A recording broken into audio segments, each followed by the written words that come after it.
Every sport has got its pinnacle, its high point, a place where the best athletes in the world come together to compete against each other under some pretty stressful circumstances.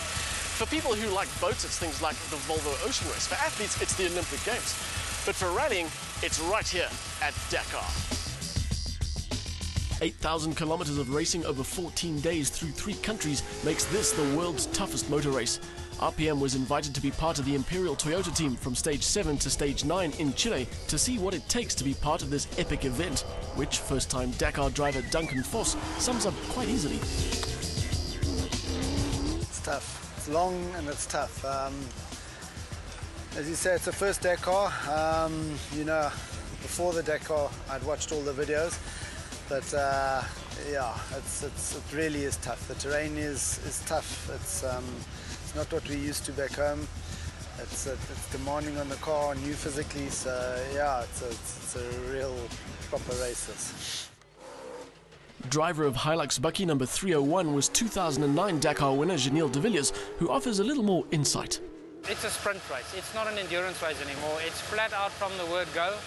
I mean, yesterday the pace was extremely high, and that's how it is nowadays. You have to be able to race at an extremely high speed. The race is 2 weeks long. You know, it's easy to maintain that pace over 2 or 3 days, but to maintain that pace over 2 weeks is really where the difficulty comes in, and it's very tricky.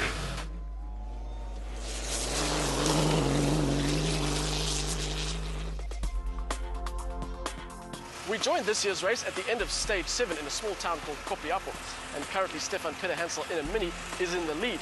The first Imperial Toyota is Janelle de Villiers down in 5th place, about half an hour behind. Tomorrow is a rest day where the teams get to take a break from the stress and the rigors of racing. Just how stressful is it? Well, out of the 161 teams that started, over 30 have already quit, and we're only halfway through the race. In the end, out of the total field of 465 cars, bikes, trucks and quads, 78 didn't reach the end. It's a lot of money to spend and a long way to go just to break down in the desert.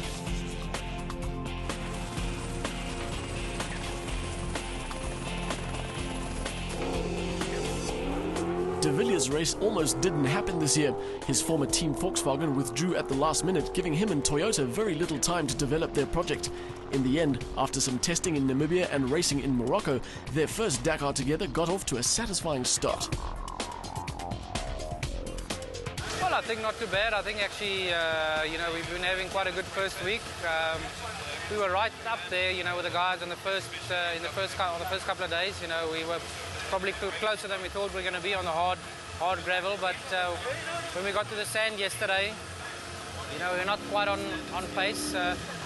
We're running the new 2013 regulations, you know, with the standard engine, and the minis just have too much torque for us in the sand. You know, up the long climbs we just couldn't stay with them. But it bodes well for the future. You know, next year they'll have less power, and it'll definitely help us, hopefully, for the future. But so far, I think the whole team has been doing a great job, and we've been having a really, really good first week. You know, we 34 minutes off the lead, and with more than half of the stage length still to go. De Villiers was being a little modest on the details of the 2013 spec Hilux. They're running with next year's restrictor for starters, but on top of that, the fuel injection system of the standard engine didn't have enough race development time, which means a little more power next year. You wouldn't normally categorize Mini and Hilux in the same class, but for Imperial Toyota, the Mini was the benchmark. Yesterday we had a really, really good stage. We pushed really hard. And you know, I thought we did a good time. The Minis and you know, the Hummers are in a different class now, but the Minis, which we are really comparing ourselves to, about 10 minutes quicker than us. You know, I caught one of them before the sand, and you know, when we got to the sand, he just pulled away from me. But we knew from the start that it wasn't going to be possible to win. You know, not on pure performance. We could win if by default if others had a problem, but not on pure performance. So, you know, although we're trying to do as best we can, and we would like to be, you know, in the top 5 and even on the podium, we've got to be realistic, and we've got to think and look to the future. You know, like I said, we are running on the 2013 regulation, and hopefully by next year we'll be one step ahead of the rest.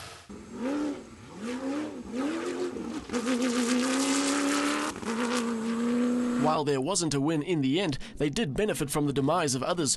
2011 Dakar champ Nasser Al-Attiyah was a consistent frontrunner until dropping out of the race in stage 9, suffering belt and alternator trouble. While it all looks the same, conditions in Chile differed across the stages. They'd been outpaced by the minis in the dunes, but de Villiers was confident of a better showing in the following stages. It should suit us better. It's more out type track, I think. So let's see. You know, the Hilux should perform well there, and let's hope we can finish a little bit higher up. The start and end of each day was concentrated in the bivouac, where data was analysed, cars were repaired, and laundry was done. Mechanics worked long hours under the watchful eye of team bosses like Glyn Hall, who was happy with the team's progress. Yeah, we're really in a good position as far as reliability is concerned. Both the factory Imperial Toyota Hiluxes have zero mechanical problems that have slowed the teams down since the start. So we're really happy about that. There are a lot of things that a team boss has to worry about, not least of which is managing the manpower that keeps the team ticking. But surprisingly, it's not all as hardcore as you might think. And the important thing on the event, although it's extremely serious, is to try and have some fun, and we do that. We've got a great team spirit. But yes, my big job within the team is to make sure that everybody's got what they need, when they need it, or before they need it. That's the perfect scenario. We've got to try and get the team 5-6 hours sleep every night. Some of them can sleep in the cars, but it's never a proper sleep on the way to the next service. So that's quite a big task. Keeping the morale up, keeping any bickering away as people get tired. I suppose I do that as well. But there's a lot of guys in the team that help me do that.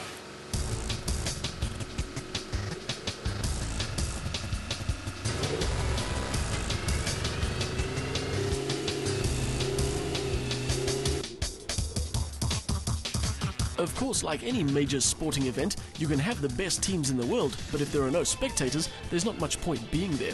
This is Dakar, so you know that even the viewership figures are huge. 70 broadcasters send the action to 190 countries. The total coverage adds up to about 1,200 hours with an estimated value of over 3 billion rand.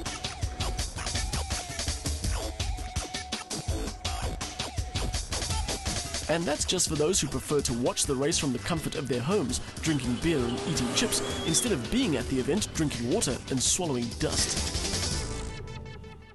A big part of any rally, and of course Dakar, is the crowd.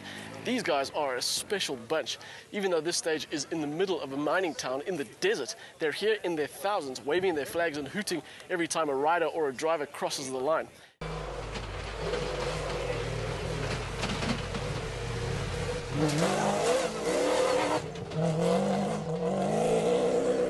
And they're every bit as hardcore as the competitors themselves. Some of these guys have been out here so long, their white shirts have turned yellow from the dust.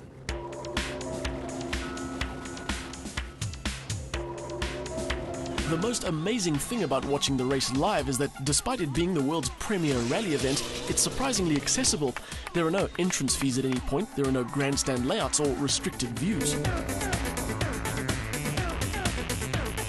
Conversely, there aren't any toilet facilities or food and drink vendors, and spectator safety isn't enforced by angry marshals or catch fencing, just a few policemen asking you to step back if you wander too close to the racing line.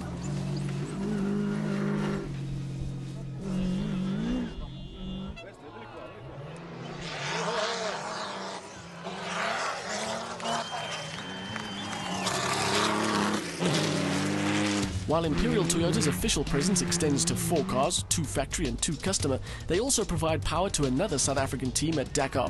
We featured Century Racing on RPM before, so when we spotted them across the way at the bivouac, we went over for a chat to find out how their Dakar adventure was going.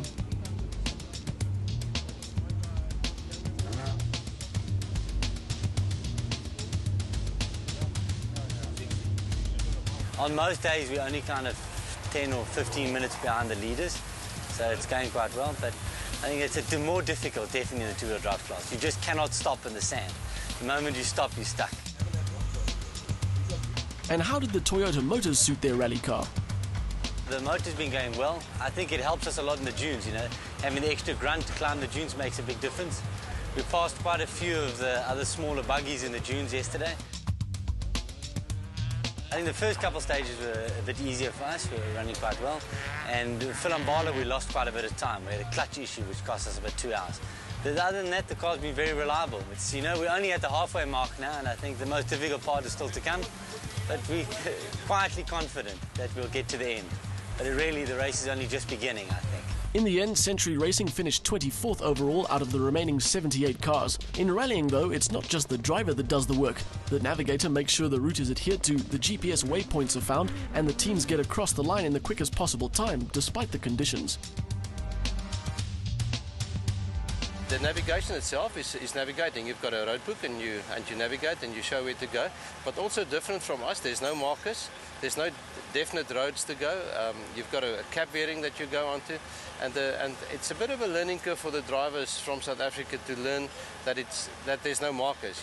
You need to be very firm with your instructions, and you've got to be sure where you're going. There it says double caution, that turns into a triple caution. HP is half speed, that is on the big road.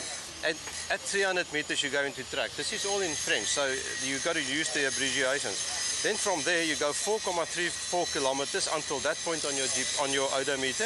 There you turn in the dune, and you've got to find that waypoint. That waypoint carries 1 hour penalty. If you don't find that waypoint, you get a 1 hour penalty. There are times when drivers are able to take a risky shortcut though, like Robbie Gordon did on stage 8. Instead of following the road down to the foot of the mountain, the American turned left a little earlier than everybody else and sprinted down the side of a hill. You won't see this shot on any other program in the world.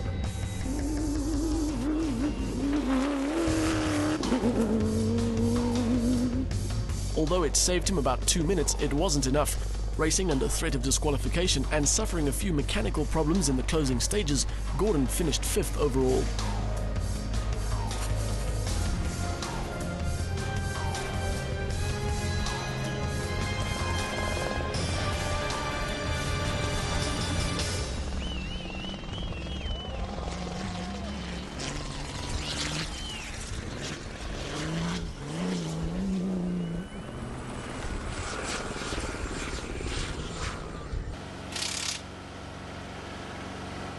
We're in Ikike, which is the end of the stage 9 and also the end of our time with the Imperial Toyota team.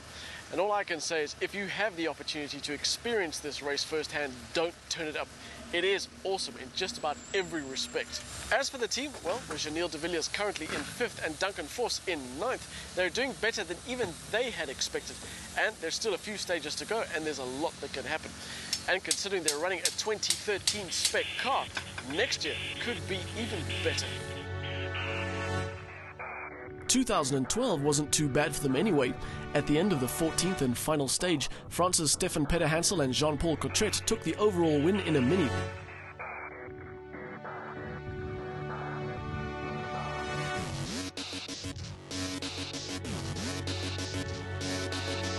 With teammates Nanny Roma and Michelle Perrin taking 2nd.